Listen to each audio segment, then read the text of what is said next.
A printout of the Facebook post dated September 29, 2021 is here to attach. May I know what's happening to you, Mr. Madriaga? You seem to be crying. Are you crying? I just remember one moment. Are you crying? I just, You are nearly crying. May I just put it on record that while reading these portions of the affidavit, the resource person, Ramil Madriaga, is breaking into tears. Can we go back to where you feel where you felt frustrated and you're nearly crying? Which part of your affidavit is that? Can we go back to that? number 46 po, Madam Chair. Number 46. Let's go back to number 46. Okay, you may read from 46, Mr. Madriaga. On the same day, I posted the screenshot of our video conference on my Facebook account with the caption just telling her I cannot vote intelligently without her name on the ballot. Neither can go out and vote wisely unless the name Inday Sara Duterte Carpio appears as a candidate in the 2022 presidential race.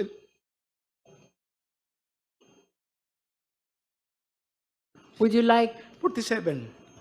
to say something about why you are crying on this part of the affidavit? Hindi naman, malungkot lang po. Malungkot. Okay, please proceed. We shall now proceed to our clarificatory questions. Do you have other manifestation, Honorable De Lima? Are you done? Yes, at the moment, Madam Chair. Thank you. Now we go back to Honorable Ridon. Ginong Madriaga, magandang umaga po. Magandang umaga po.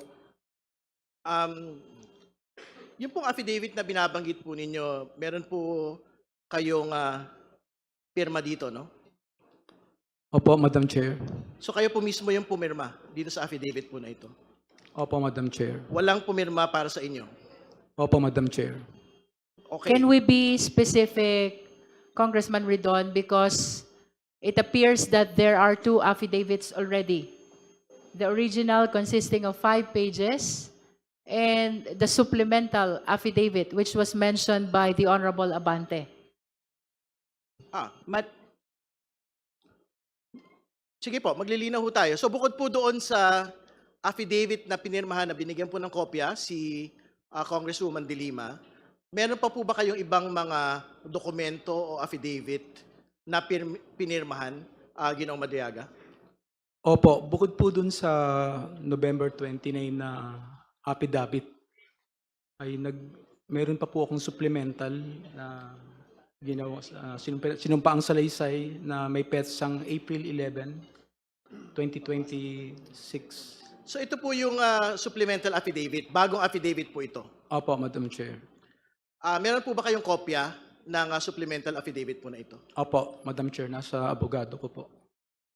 Madam Chair, kasi yung affidavit po ay nakalagay po sa records po ng komite.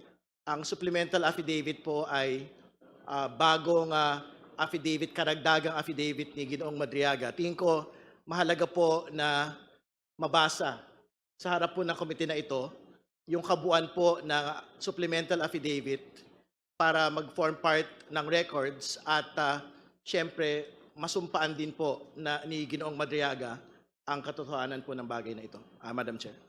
So there is a request for Madriaga to read his supplemental affidavit. Do you have with you the copy? Opo, Madam Chair.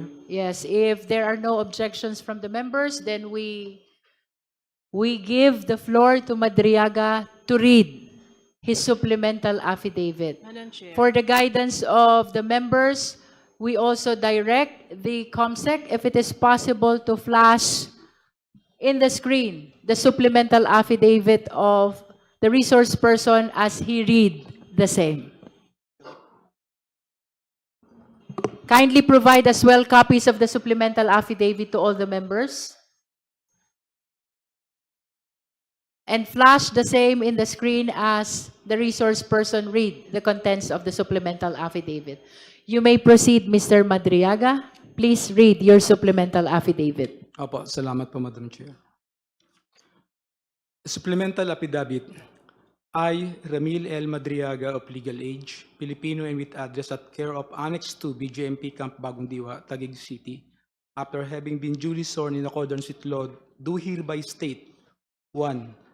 I am currently a detainee at Camp Bagong Diwa, Taguig City, for charges of kidnapping, criminal case number RMNL-22-05157-CR, and R-MNL-22-05158, pending before the Regional Trial Court, Branch 21, RTC Manila. 2. On November 29, 2025, I executed an affidavit which was subscribed and sworn to before Attorney Cynthia Biñas Pentonal on the same day. In my affidavit, I narrated my involvement with then President Rodrigo Roa Duterte, PRRD, his daughter Sara Duterte, Sara, other members of their family, and their close associates. More specifically, I provided a personal account of the various works I did for the aforementioned individuals, including campaign and organizing activities, intelligence gathering and sabotage, and transportation of large sums of money under the direct instructions of either PRD or SARA. 3. With my consent, my affidavit was submitted and referred to the Office of the Ombudsman through a letter dated December 15, 2025. 4. After I executed my affidavit, I learned that Sara denied any affiliation with me and that she has no personal or professional relationship with me. She added that she has never given me any instruction of any kind. 5. I received through my counsel a copy of complaint dated March 4, 2026, filed by Sara or BP Sara herself before the Office of the City Prosecutor, Taguig City, for perjury. In her complaint, BP Sara reiterated that she has no personal or professional relationship with me. In fact, prior to the dissemination of the Madriaga affidavit, BP Sara had no recollection of knowing, meeting, or interacting with me.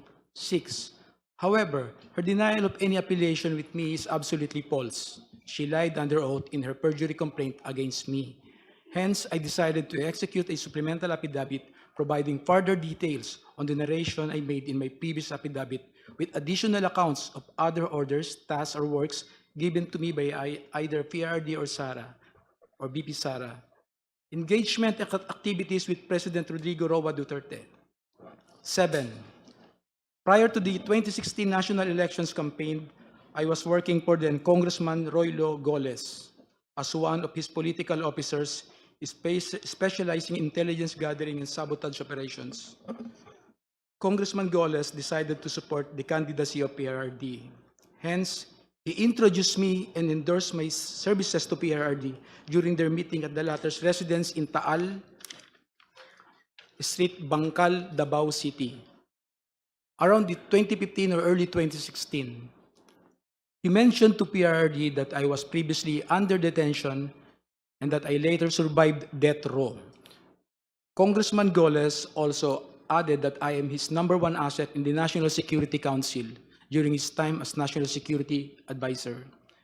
9. When PRRD was elected president, Cong Goles' brother, Ferdinand Goles, was appointed as a member of the Board of Directors or the Basis Conversion and Development Authority, BCDA. On the other hand, PRRD directed me to serve as a counterintelligence agent for the National Security Council. 10. However, I was never under the employ of the Office of the President or any government agency. Instead, I was directly employed by PRRD. I received my salary from a certain canlas, a PNP officer, previously from Davao, at the start of every month in the amount of 100,000 pesos to 150,000 pesos in cash. 11. As part of my duties, PRRD specifically instructed me to monitor, operate, and sabotage former Senator Trillanes. However, PRRD was apprehensive in ordering the assassination of Senator Trillanes because of the latter's support and contact in the armed forces of the Philippines. 12. Sometime in 2018, PRRD asked Sara, BP Sara, to go to his home in Taal Street, Bangkal, Davao City, to discuss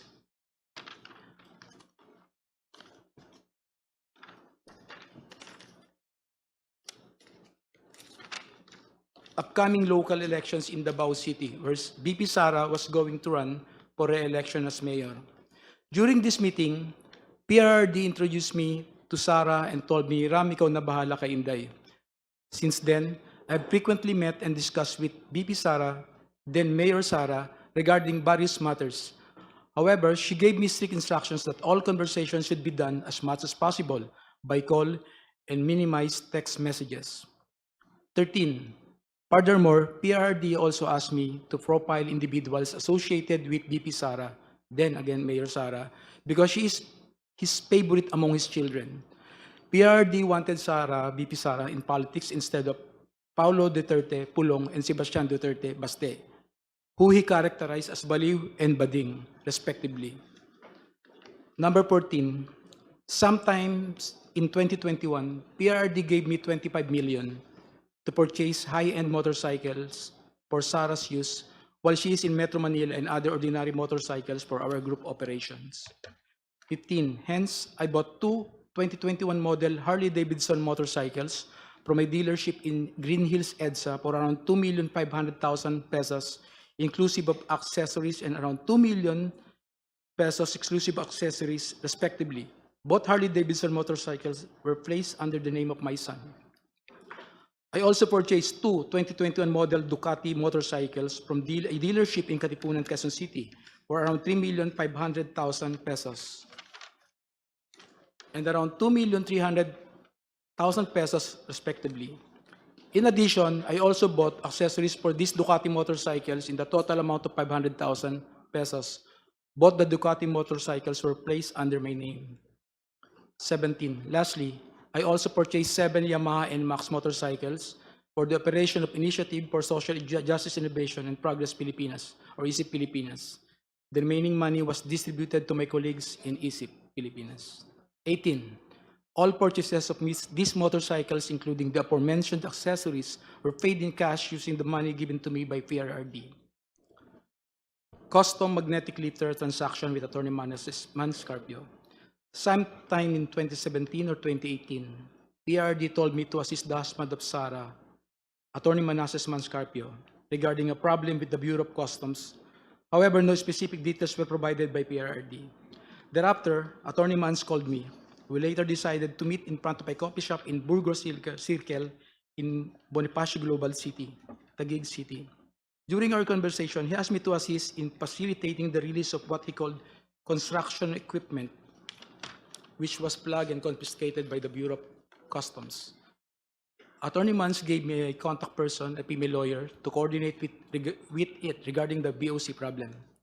After 2 days, I went to the BOC to meet the female lawyer to discuss the release of construction equipment. This time, I learned that the construction equipment was actually magnetic lifters. The same were confiscated because it contained a large amount of shabu.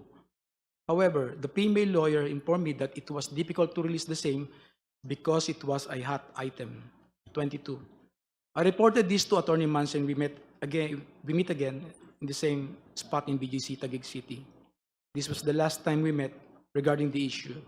Later, I learned that the content of the magnetic lifters is at least 500 kilograms of shabu worth 4.3 billion pesos were mysteriously missing.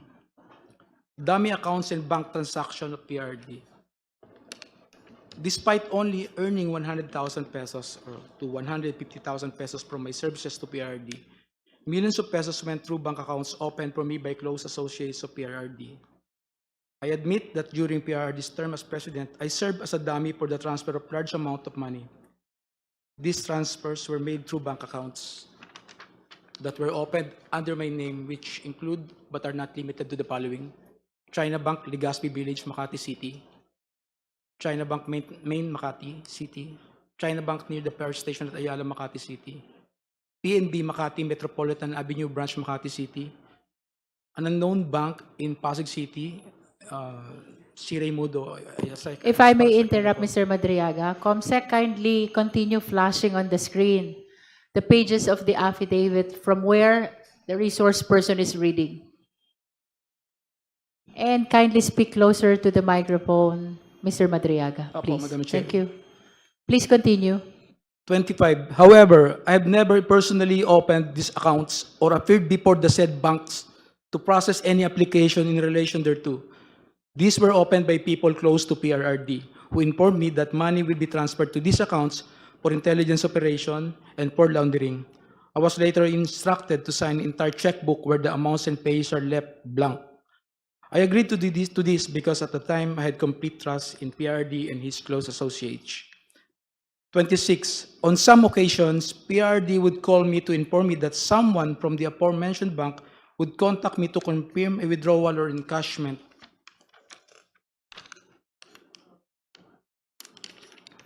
Of checks, there were also instances that where PRD would instruct me to personally visit the said banks to pick up the money and bring it to Malacanang or to the designated individuals.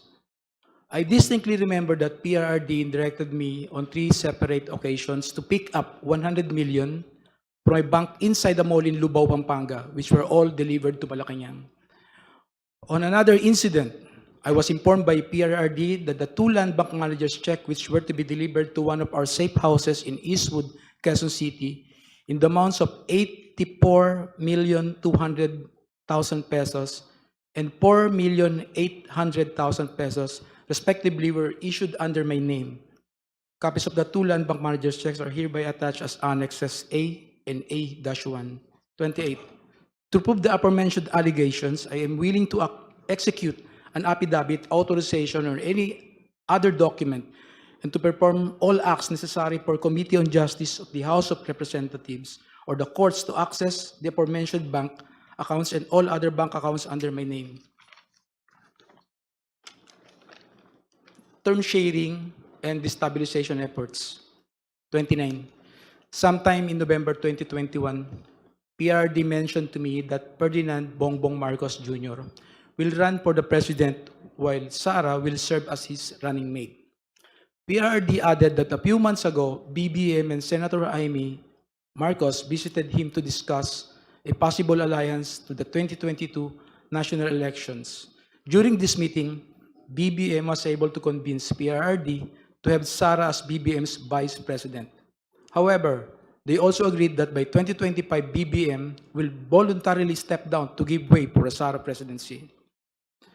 After Sara took her oath as vice president, PRRD had a discussion with me, with retired generals of the Armed Forces of the Philippines, where I was also present regarding all the possible scenarios for unseating BBM by 2025. In case he reneged on his promise, the general objective was to ensure that PBBM will only serve less than 4 years of his term as president, so that Sara, upon assumption to the presidency, will still be eligible for the presidency in 2028. 31. I remember that one of the plans considered was to sabotage BBM's administration by using some of BBM's own men, either recommended by PRRD for appointment or allied with the Dutertes, to reveal supposed corruption issues that will serve as a precursor for an impeachment complaint. 32. In the event that BBM will not voluntarily step down or hand over the presidency to Sara, extraordinary measures of overthrowing BBM will be considered, which include assassination, mass resignation of government officials, civil disobedience, and even an armed assault of Malacanang Palace. It was also considered by PRRD to arrange assassination or armed hits of several government officials in order to cause massive civil unrest.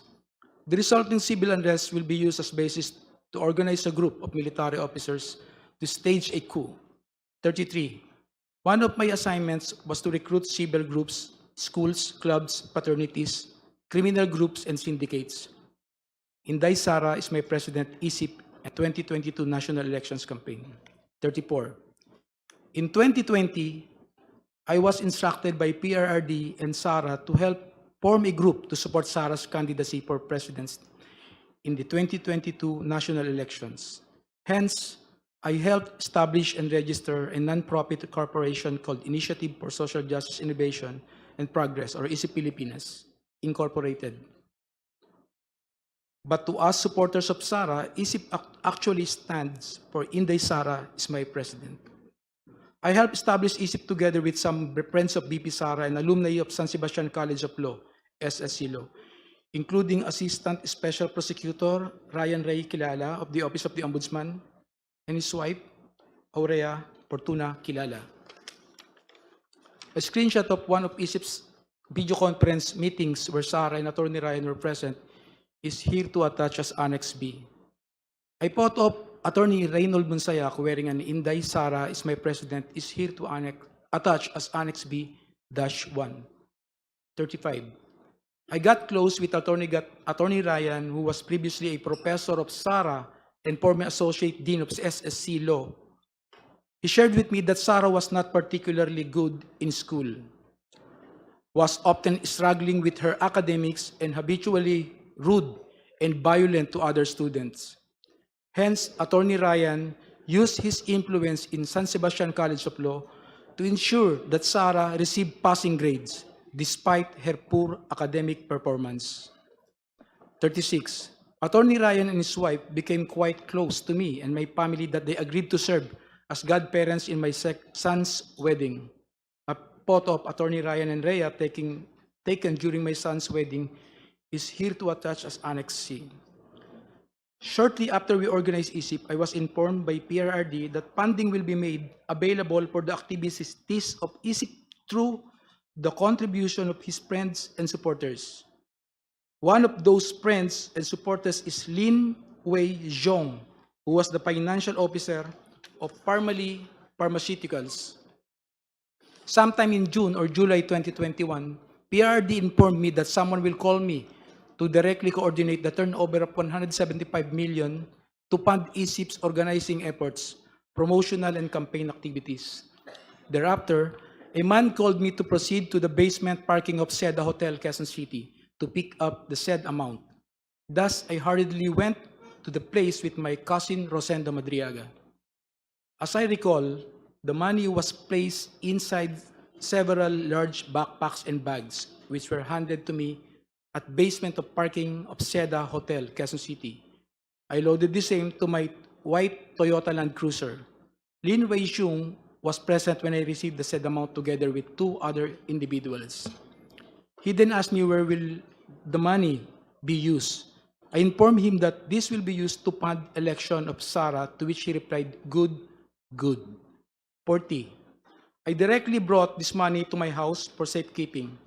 Thereafter, I used this money to fund the campaign activities of ISIP across the country and to establish, organize, and maintain its chapters for the purpose of promoting Sarah's presidential bid in 2022 national election.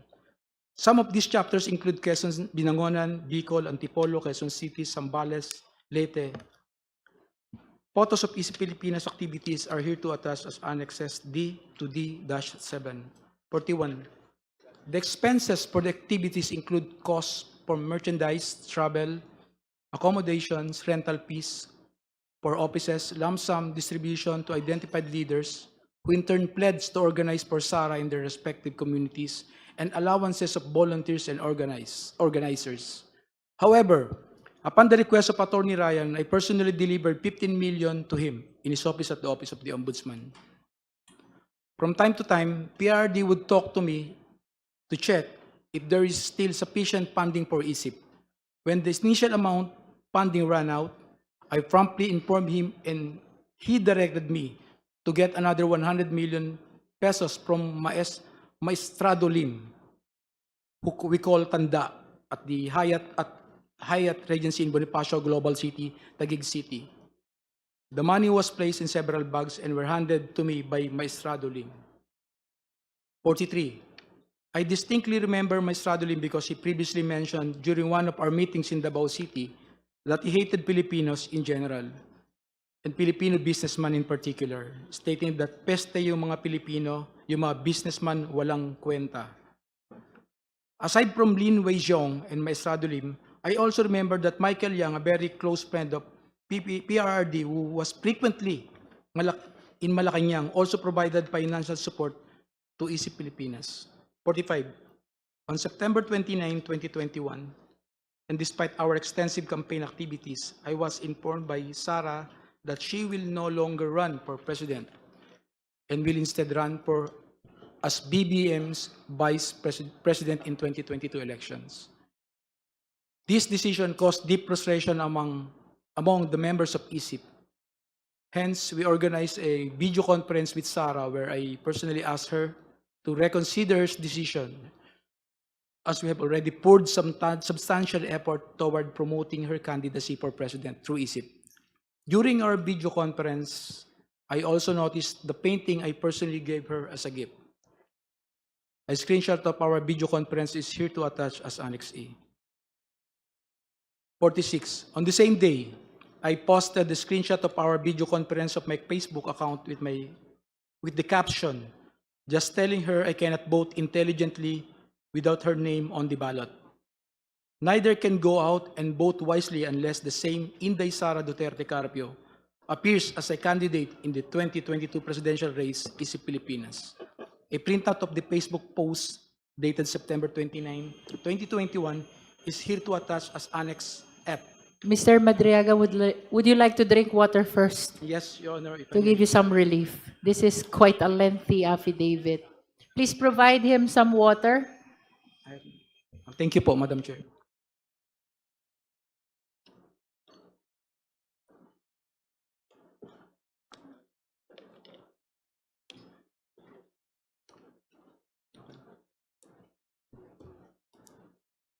Can I proceed na, Madam Chair? Yes, you may. 46. On the same day, I posted the same screenshot of our video conference on my Facebook account with the caption, just telling her I cannot vote intelligently without her name on the ballot. Neither can go out and vote wisely unless the name Inday Sara Duterte Carpio appears as a candidate in the 2 presidential race, Pilipinas. A printout of the Facebook post dated September 29, 2021 is here to attach. May I know what's happening to you, Mr. Madriaga? You seem to be crying. Are you crying? I just remember one moment. Are you crying? I just, You are nearly crying.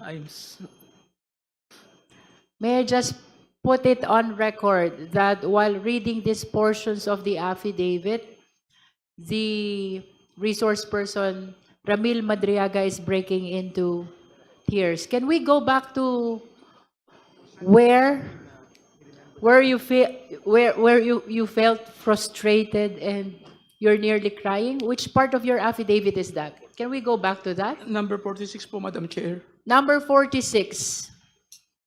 Let's go back to number 46.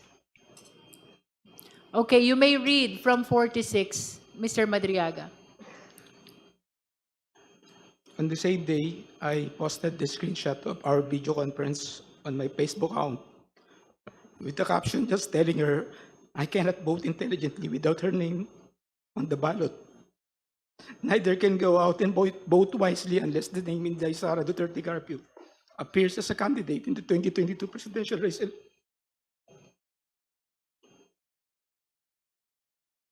Would you like 47.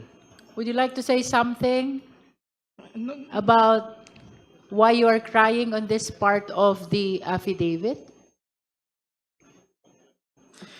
hindi naman, malungkot lang po. Malungkot. Okay, please proceed.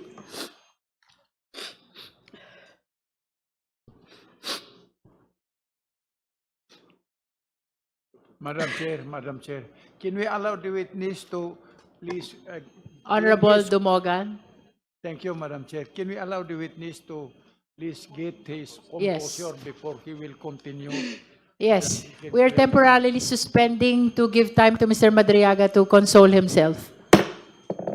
Maybe we can recognize first Attorney Terry Redon, Congressman Terry Redon, if he has other concerns about the affidavit.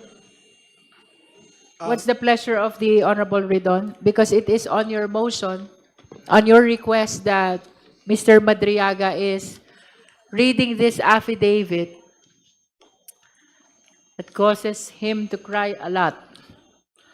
I think we have to let him finish the affidavit, the reading of the supplemental affidavit until the very end, Madam Chair. And he should be allowed to proceed as soon as he has composed himself. Madam Chair. May I proceed, Madam Chair? Are you ready? Opo, Madam Chair. Okay, you may proceed, Mr. Madriaga.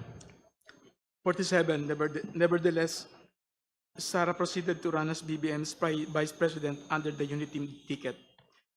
I continued assisting her campaign for vice president during campaign sorties.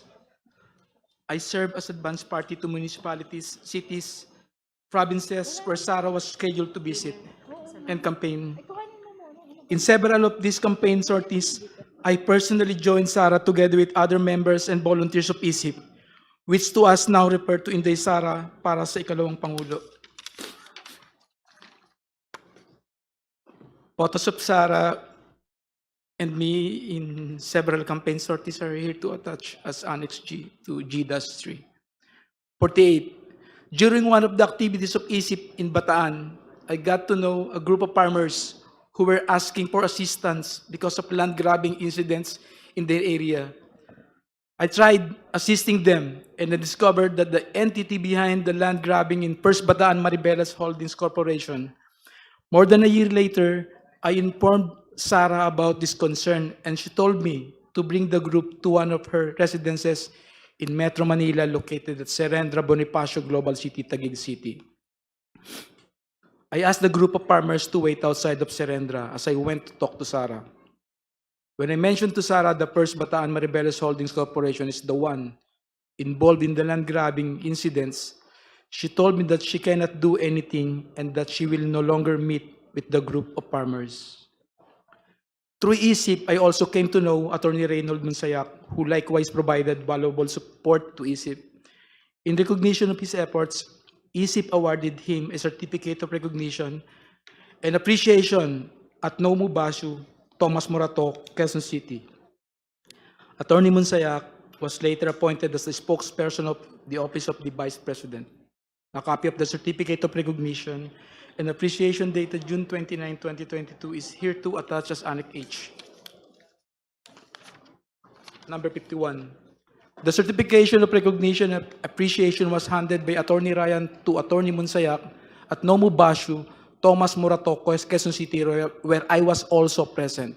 A photo of Attorney Ryan handing the certification of recognition and appreciation to Attorney Monsayak is here to attach as Annex I. Election of Sara as Vice President and OBP confidential funds. Number 52. After the election of Sara as Vice President, she invited me to attend her inauguration at the San Pedro Square, Davao City on June 19, 2022. A photo of Sara and me during her inauguration in Davao City is here to attach as Annex J. A photo of an email thanking me for my attendance during her inauguration in Davao City is here to attach as Annex J-1. Number 53. I was then tasked to provide security intelligence work through the formation of Vice Presidential Security and Protection Group. During this time, I introduced and recommended Colonel Dennis Nolasco, one of my best students in the Presidential Security Group,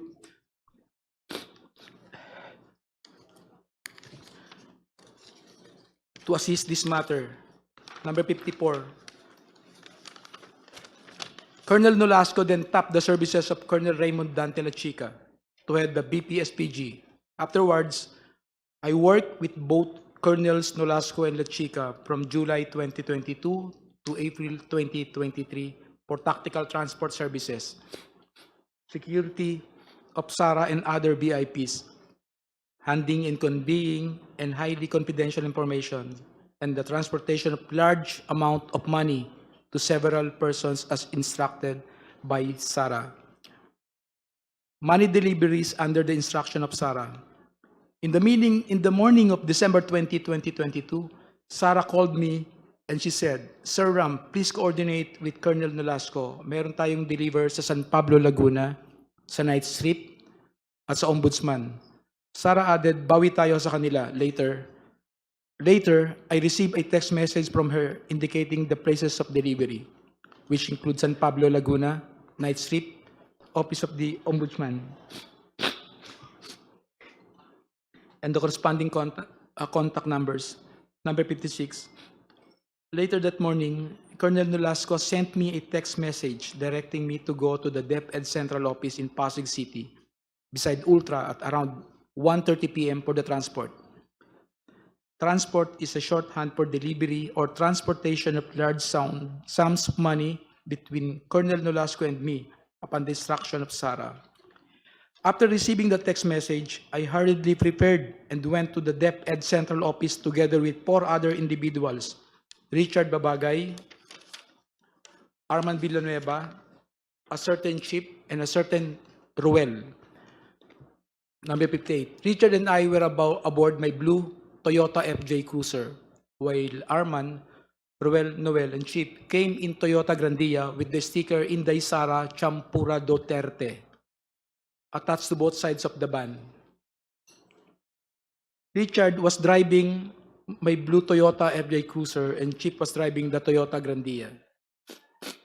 A photo of the Toyota Grandia with the sticker Inday Sara Champura Duterte on both sides of the van is here to attach as Annex K.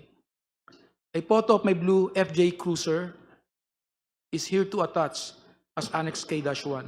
Number 59. As we parked my Toyota FJ Cruiser near the main entrance of DepEd, Colonel Nolasco appeared from the main entrance and approached our vehicle. I alighted to the vehicle to meet Colonel Nolasco and we talked while we waited for the arrival of Colonel Lachica. He mentioned that they will also provide a red Mazda sedan, which will be used to deliver the money to the office of the Ombudsman. At around past 3 or 4 p.m., 2 government vehicles with red plates entered the DepEd compound and then Colonel Nolasco told me, ayan na, ayan na. Colonel Lachica appeared with a lady who I later learned to be Special Disbursement Officer Gina Acosta. Thereafter, 4 large dark bags were unloaded from the vehicles. 3 large dark bags and 1 lighter colored and relatively smaller bag.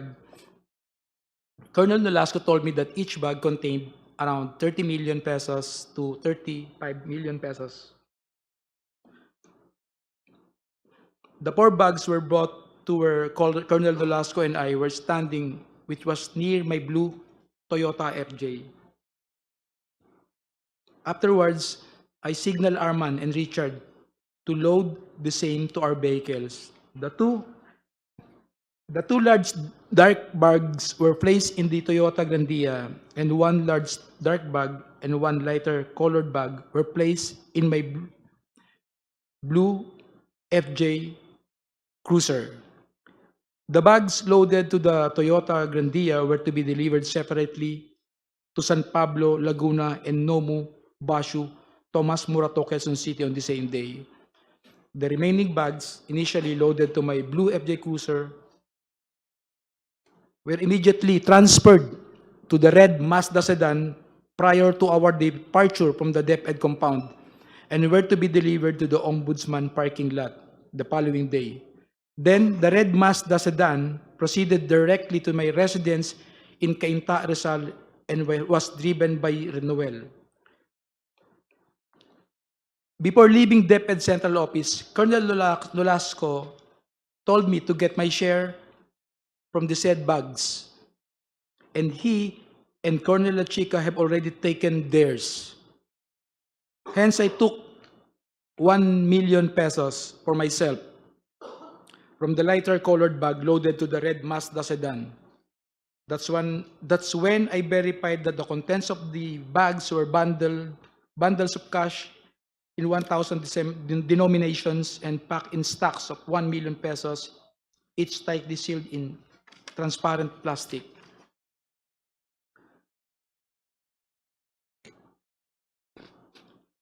We, Blue Toyota FJ Cruiser and Toyota Grandia, left DepEd Central Office past 5 p.m., heading to San Pablo, Laguna. As we approached Laguna, I called the contact number provided by Sarah, informing the designated recipient that we are on our way. However, I was directed to proceed to Cabuyao, Laguna instead. We arrived in Cabuyao, Laguna past 8 p.m. and were then instructed to proceed to an area inside the industrial park to meet individuals who were designated to receive the first bag for a politician in Laguna.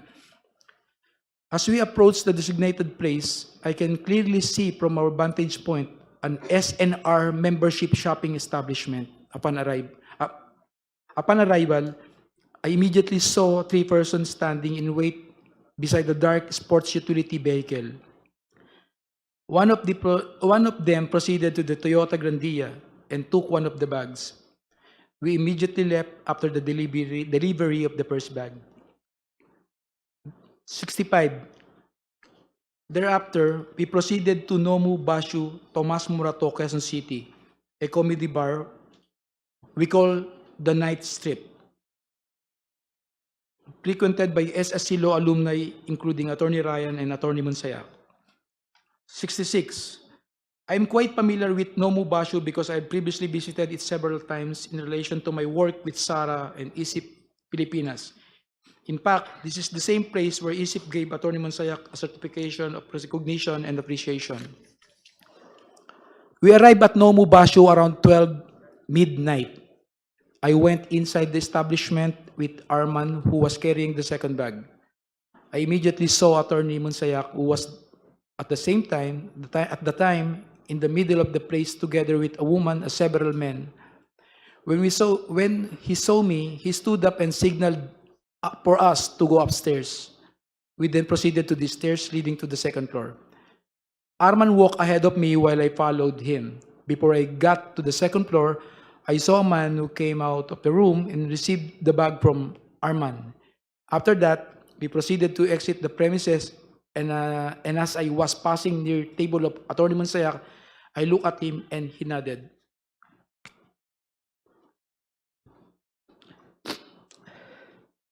And we completed the delivery to Nomu Bashu. We stopped to eat around the area while eating. I told Arman and Richard to meet me at my house in Cainta, Rizal, later that day at 8 a.m. Number 70. At around 8 a.m. the same day, the team met in my residence at Cainta, Rizal before we traveled to the last location, OMB parking area. This time, however, we only used my blue Toyota FJ Cruiser and the red Mazda sedan, where the remaining 2 bags were previously placed. We left my residence at around 8:30 a.m. Richard was driving my blue Toyota FJ Cruiser, while Arman and another person, Noel, and he brought along were aboard the red Mazda sedan.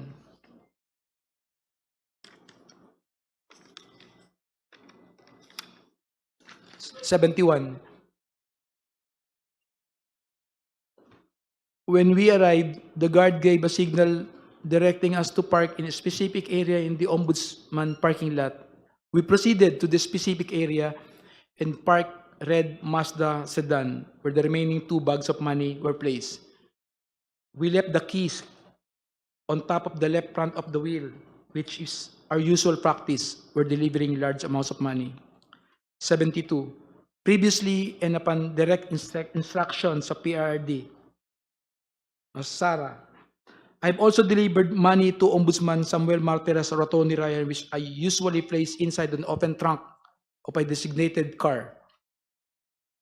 Number 73. After completing the last delivery, we left the Ombudsman compound aboard my blue Toyota FJ Cruiser. A few years later, I read from several media reports that 125 million OBP confidential funds in 2022 were reportedly utilized in just 11 days. This is wrong because I personally disposed the money in less than 24 hours. Sarah attempt to visit me at Annex 2 BJMP Camp Bagong Diwa.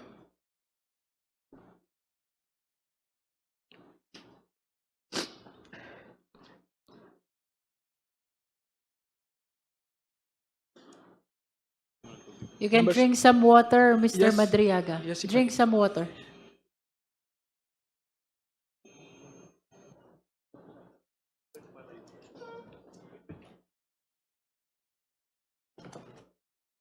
Thank you po, sir.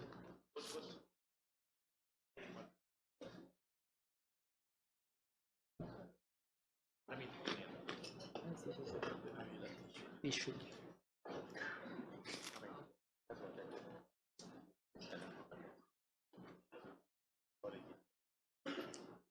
May I proceed, Madam Chair po? Feel free to start whenever you want.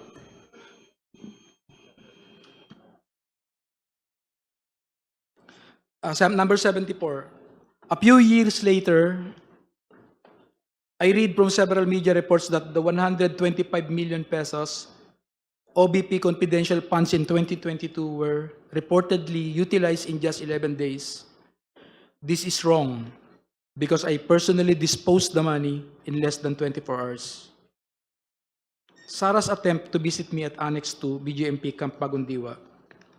Number 75. Sometime in October 2025, after I got arrested for alleged kidnapping, I was called by Jail Warden Jose Marie Sabiniano in his office. As I made my way to the office of Jail Warden Sabiniano, I was surprised to see Sarah through the metal railings of the passageway. She smiled and waved at me. Number 76. When I entered the office of the jail warden, Sabiniano, he asked me if I know Attorney Joyce. I replied, Joyce dapat, and jail warden Sabiniano handed me a phone. When I said hello, I recognized the voice of Sarah, and she asked me about my well-being and conditions inside the detention facility. She was also apologetic for failing to do something or assist in my ongoing criminal case. 77. Frankly, I felt bad and disappointed given that Attorney Harry Roque filed the case against me in retaliation after I tried to expose his land-grabbing activities in Maribeles, Bataan, together with his Philippine offshore gaming operator partners. As I previously mentioned, I was merely trying to assist the farmers of the said area who were supposed to be awarded of their certificate of land ownership awarded by the Department of Agrarian Reform, but fell victim to Attorney Harry Roque's activities. Attorney Roque and his POGO partners wanted to convert the said place into a POGO hub after he facilitated the transfer of at least 60 land titles to First Bataan Maribeles Holding Corporations. In fact, Danny Corral, President and Chief Executive Officers of First Bataan Maribeles Holding Corporations, is also an incorporator of Lucky South 1999 Outsourcing Incorporated and Lucky South 1999 Corporation, which were involved in POGO operations in Pampanga. Number 80, more importantly, I felt betrayed that despite all my efforts to support Sarah, to the extent of even committing high-risk acts for her and her family, she did not lift a finger to stop Harry Roque, who is her known ally and supporter, from filing the unfounded kidnapping case against me. In witness hereof, I have here and to set my hand this April 11, 2026 in Taguig City. Appointed, signed, Ramil Madriaga. That will be all your, Madam Chair.